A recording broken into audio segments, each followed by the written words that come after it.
শেখ হাসিনা রানার জামিন দিয়েছিল। আমরা যখন প্রতিবাদ করলাম তখন শেখ হাসিনা এই জামিনটা প্রত্যাহার করে নেয়। শেখ হাসিনা বলতে বোঝাচ্ছি শেখ হাসিনার আদালত।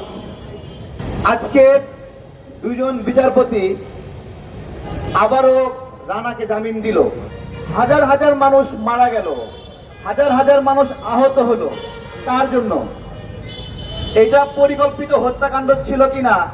রানা ওই দিন শ্রমিকদেরকে জোর করে রানা প্লাজায় ঢুকায় এবং 3 শিফটের শ্রমিককে এক জায়গায় করে। 3 শিফটের, এক শিফটে যদি ধরেন 2000 হয়, 3 শিফটে কত হবে? 6000 হবে। তাহলে ওই বিল্ডিং এ 2000 ধারণ ক্ষমতা 3 শিফটে কাজ করে। তাহলে সেখানে 3 শিফটে 3 গুণ মানুষকে ওই বিল্ডিং এ ঢুকাইছে, যার ফলে ওই বিল্ডিং লোড নিতে পারে নাই। ওই বিল্ডিং আগে থেকেই ঘোষিত ছিল যে এইটা একটা ঝুঁকিপূর্ণ বিল্ডিং, ফাটল ধরেছে। তারপরেও জোর করে ঢুকিয়েছিল।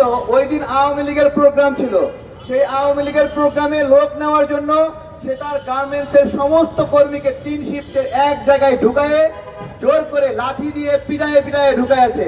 এই বিষয়টা এত বছরেও রাষ্ট্র প্রমাণ করতে পারেনি যে রানা একটা অপরাধী।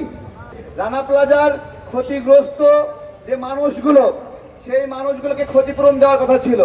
মতিয়া চৌধুরী হাসতে হাসতে এবং উল্লাসের সঙ্গে বলেছিল সংসদে যে রানা প্লাজার মানুষের জন্য ত্রাণ এসে, সহযোগিতা এসে রাষ্ট্রের ব্যাংক, রাষ্ট্রের অ্যাকাউন্ট, শেখ হাসিনার অ্যাকাউন্ট ভরে গেছে। কত টাকা এসেছিল? 127 কোটি টাকা এসেছিল কয়েকদিনের মধ্যে। এই টাকা কে দিয়েছিল? আমি আপনার মতো নাগরিকরা এই টাকা দিয়ে ব্যাংক ভরে দিয়েছিলাম।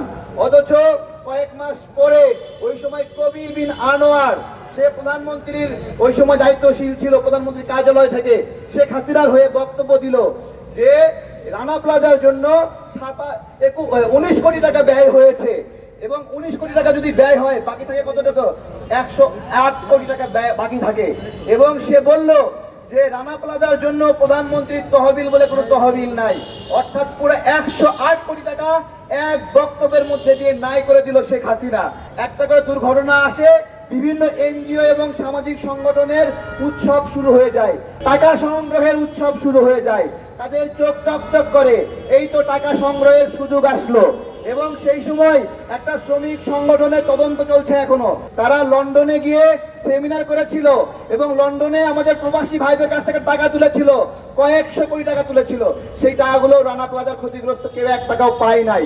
আসিফ নজরুল স্যার কি বললেন যে আমি যদি মন্ত্রী হতাম, একটা মন্ত্রণালয় পেতাম, কি যে কাজ করতাম, কাজ করে সব উল্টায় দিতাম, আমি রাত দিন কাজ করতাম। এইভাবে বলে বলে মুখে ফেনা তুললো। আজকে তো আপনি মন্ত্রণালয় পাইলেন, আইন মন্ত্রণালয় পাইলেন। আইন মন্ত্রণালয় পেয়ে রাত দিন কাজ করছেন। এটা রাত দিন কাজ? এটা কি রানা সাহেবকে জামিন দেওয়ার জন্য রাত দিন কাজ? রানা প্লাজার জন্য ওই যে এনাম সাহেব বলছিল প্রত্যেককে 70 লাখ টাকা করে দিছি। প্রত্যেকে 70 লাখ টাকা করে দিলে 1000 মানুষকে কত টাকা দেওয়া হয় বলেন? কি করেছে জানেন? সবাইকে একটা করে কাগজ ধরাই দিছে যে তোমাকে 50,000 টাকা দেওয়া হলো। সেটা আবার কি হিসেবে মাইনাস করে দিয়েছে জানেন? ওইটা আবার চিকিৎসার ব্যয় হিসেবে মাইনাস করে দিয়েছে। বাস্তবে আমার রানা প্লাজার শ্রমিক ভাইরা শুধু কাগজ পাইছে, একটা করে কাগজ। শেখ হাসিনার পিরিয়ড চলে গেছে, এখন রানা প্লাজার এই মানে যেই বিচারে যে অবস্থা, এটা তো অন্তর্বর্তীকালীন সরকার আছে। এই সরকার তো আমাদেরই সরকার বলে আমরা দাবি করেছি। এখন তো আমাদের সরকার আমাদের কথাই শুনছে না। আমরা তো বেকায়দায় পড়ে গেছি আসলে। এখনো সচিবালয়গুলোতে শেখ মুজিবের ছবিগুলো রয়েছে। আমরা ভালোবাসি কিভাবে বলেন? ইউনূস স্যার বললো রিসেট বাটন নাকি চেপেছেন, রিসেট বাটন চেপেছেন, আগের হিসাব নাই।